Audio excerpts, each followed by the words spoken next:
ഒന്ന് ചീഞ്ഞാൽ മറ്റൊന്നിന് വളം എന്നൊരു ചൊല്ലുണ്ട്. പശ്ചിമേഷ്യൻ യുദ്ധം കൊടുമ്പിരി കൊള്ളുകയാണ്. നമ്മുടെ അടുക്കളയിൽ വരെ അതിൻ്റെ അലയൊലികൾ എത്തുമ്പോഴും അതിനിടയിൽ കേരളത്തിന് മാത്രമായി ഉണ്ടായ വലിയൊരു നേട്ടത്തെക്കുറിച്ചാണ് ശശി തരൂർ പറഞ്ഞു വരുന്നത്. സത്യത്തിൽ തരൂർ പറഞ്ഞത് കോൺഗ്രസിൻ്റെ ഗ്രാഫ് കുത്തനെ ഉയർത്തുന്നതാണ്. പലപ്പോഴും കോൺഗ്രസിൻ്റെ വിമർശകനായി മാത്രം മാറിയിരുന്ന ശശി തരൂർ അസൽ BJP-ക്കാരൻ എന്നൊക്കെ സകലരും മച്ചു നിരത്തി പറഞ്ഞു പരത്തിയെങ്കിലും ഇന്നിപ്പോൾ വിഴിഞ്ഞം തുറമുഖത്തിൻ്റെ നേട്ടത്തെക്കുറിച്ച് പറഞ്ഞുകൊണ്ടാണ് അദ്ദേഹം രംഗത്ത് വന്നിരിക്കുന്നത്. ആരൊക്കെ പിച്ചിച്ചീന്തി ഇല്ലാതാക്കാൻ നോക്കിയാലും ഇന്നത്തെ സാഹചര്യത്തിൽ വിഴിഞ്ഞം വല്ലാത്തൊരു നേട്ടമാണെന്ന് അടിവരയിട്ട് പറയുകയാണ് തരൂർ. ഹോർമുസ് കടലിടുക്കിലെ സംഘർഷങ്ങൾക്കിടയിൽ കേരളത്തിലെ വിഴിഞ്ഞം അന്താരാഷ്ട്ര തുറമുഖത്തിൻ്റെ സാധ്യതകൾ ഉയർത്തിക്കാട്ടി മുതിർന്ന കോൺഗ്രസ് നേതാവും MP-യുമായ ശശി തരൂർ രംഗത്തെത്തുമ്പോൾ അത് കേരളത്തിൻ്റെ ചരിത്രത്തിലെ തന്നെ ഒരു വലിയ അടയാളപ്പെടുത്തലായി മാറുകയാണ്. തിരുവനന്തപുരം മണ്ഡലത്തിലെ വിഴിഞ്ഞം തുറമുഖത്തിലെ പ്രവർത്തനങ്ങളുടെ കുതിച്ചുചാട്ടം അത് ചൂണ്ടിക്കാട്ടിക്കൊണ്ട് ഈ ലോകത്തിന് തന്നെ നിർണായകമായ തുറമുഖമായി വിഴിഞ്ഞം മാറുന്നു എന്നാണ് ശശി തരൂർ വ്യക്തമാക്കുന്നത്. നിലവിലെ ഭൗമരാഷ്ട്രീയ പ്രതിസന്ധികൾക്കിടയിൽ വിഴിഞ്ഞം കൈവരിക്കുന്ന അഭൂതപൂർവമായ വളർച്ചയെക്കുറിച്ച് ശശി തരൂർ വിശദീകരിക്കുകയാണ്. ഏകദേശം 100 കപ്പലുകളാണ് വിഴിഞ്ഞം തുറമുഖത്ത് ക്യൂവിൽ നിൽക്കുകയോ നങ്കൂരമിടാൻ ശ്രമിക്കുകയോ ചെയ്യുന്നത്.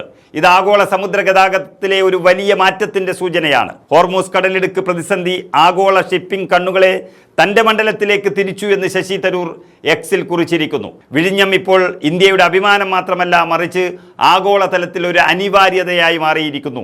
ഇന്ത്യയുടെ സമുദ്ര സാധ്യതകൾക്ക് ഇതൊരു സുപ്രധാന നിമിഷമാണെന്നും അദ്ദേഹം വ്യക്തമാക്കുന്നു. പശ്ചിമേഷ്യയിലെ ഹോർമൂസ് കടലിടുക്കിൽ കപ്പലുകൾക്ക് നേരെയുണ്ടായ ആക്രമണങ്ങളും സംഘർഷങ്ങളും ആഗോള ഷിപ്പിംഗ് കമ്പനികളെ ബദൽ മാർഗങ്ങൾ തേടാൻ പ്രേരിപ്പിച്ചിട്ടുണ്ട്. ഈ സാഹചര്യത്തിൽ വിശ്വസനീയമായ ഒരു ട്രാൻസ്ഷിപ്മെന്റ് ഹബ്ബായി വിഴിഞ്ഞം ഉയർന്നു വരുന്നു എന്നുള്ളതാണ് സത്യം. രാജ്യത്തെ ആദ്യത്തെ ആഴക്കടൽ ട്രാൻസ്ഷിപ്മെന്റ് ഹബ്ബായ വിഴിഞ്ഞം സമീപ മാസങ്ങളിൽ അതിവേഗ വളർച്ച കൈവരിച്ചു കഴിഞ്ഞു. റെക്കോർഡ് സമയത്തിനുള്ളിൽ തന്നെ 10 ലക്ഷം TU കൈവരിക്കാൻ വിഴിഞ്ഞത്തിന് സാധിച്ചു എന്നാണ് പറയുന്നത്. ഇവിടെ നാം ഓർക്കേണ്ട ഒരു പ്രധാന സത്യമുണ്ട്.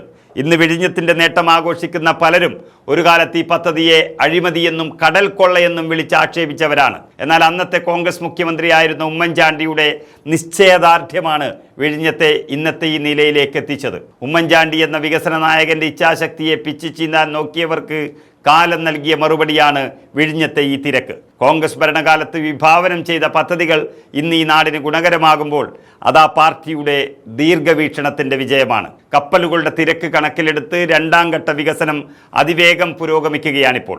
ഒരേ സമയം 5 മദർഷിപ്പുകളെ സ്വീകരിക്കാൻ സാധിക്കുന്ന തരത്തിലാണ് വിപുലീകരണം നടക്കുന്നത്. 2026 മാർച്ചിൽ മാത്രം 61 കപ്പലുകൾ കൈകാര്യം ചെയ്തിരിക്കുന്നു. ഇത് തുറമുഖത്തിൻ്റെ പുതിയ വളർച്ചയെ അടയാളപ്പെടുത്തുകയാണ്. നിലവിൽ 100ഓളം കപ്പലുകളാണ് വിഴിഞ്ഞത്ത് എത്താനോ ബർത്തിങ്ങിനോ വേണ്ടി കാത്തു നിൽക്കുന്നത്. ഇത് ആഗോള സമുദ്രചരക്ക് ഗതാഗത രംഗത്ത് വിഴിഞ്ഞം തുറമുഖത്തിൻ്റെ സ്വീകാര്യതയുടെ തെളിവായാണ് വിലയിരുത്തപ്പെടുന്നതെന്നും ശശി തരൂർ വ്യക്തമാക്കുന്നു. പദ്ധതിയുടെ പ്രാരംഭഘട്ടത്തിൽ ഉയർന്ന വിമർശനങ്ങളെക്കുറിച്ചും ശശി തരൂർ സൂചിപ്പിക്കുകയാണ്. പദ്ധതിയുടെ ആദ്യഘട്ടത്തിൽ നിരവധി വിമർശനങ്ങൾ നേരിട്ടുവെങ്കിലും നിലവിൽ തുറമുഖം ഒരു ആഗോള ആസ്തിയായി മാറിയിരിക്കുന്നു. സിംഗപ്പൂർ, കൊളംബോ തുടങ്ങിയ വമ്പൻ തുറമുഖങ്ങളെ മറികടന്ന് പുതിയൊരാഗോള നിലവാരം പുലർത്തുന്ന തുറമുഖമായി വിഴിഞ്ഞം മാറിക്കഴിഞ്ഞുവെന്നും അദ്ദേഹം വ്യക്തമാക്കുകയാണ്. അന്താരാഷ്ട്ര തലത്തിലുള്ള പ്രശ്നങ്ങളെ അനുകൂലമായ അവസരങ്ങളാക്കി മാറ്റാൻ വിഴിഞ്ഞം തുറമുഖത്തിന് സാധിക്കുന്നുവെന്നും ആഗോള ഷിപ്പിംഗ് ഇന്ത്യയുടെ സ്ഥാനം ഇത് ശക്തിപ്പെടുത്തുന്നുവെന്നും അദ്ദേഹം വ്യക്തമാക്കുകയാണ്. കേന്ദ്ര സർക്കാരും മാറിയ ഭൗമരാഷ്ട്രീയ സാഹചര്യത്തിൽ വിഴിഞ്ഞം തുറമുഖത്തിൻ്റെ പ്രാധാന്യം തിരിച്ചറിഞ്ഞു കഴിഞ്ഞു. ഈ സാഹചര്യത്തിലാണ് ശശി തരൂർ MP വിഴിഞ്ഞത്തിൻ്റെ അഭൂതപൂർവമായ നേട്ടത്തെ പ്രകീർത്തിച്ചുകൊണ്ട് രംഗത്തെത്തിയിരിക്കുന്നത്. രാഷ്ട്രീയ എതിരാളികൾ എറിഞ്ഞ ചെളിയിൽ നിന്നുമാണ് വിഴിഞ്ഞം എന്ന ഈ സ്വർണ്ണക്കമലം വിരിഞ്ഞത്.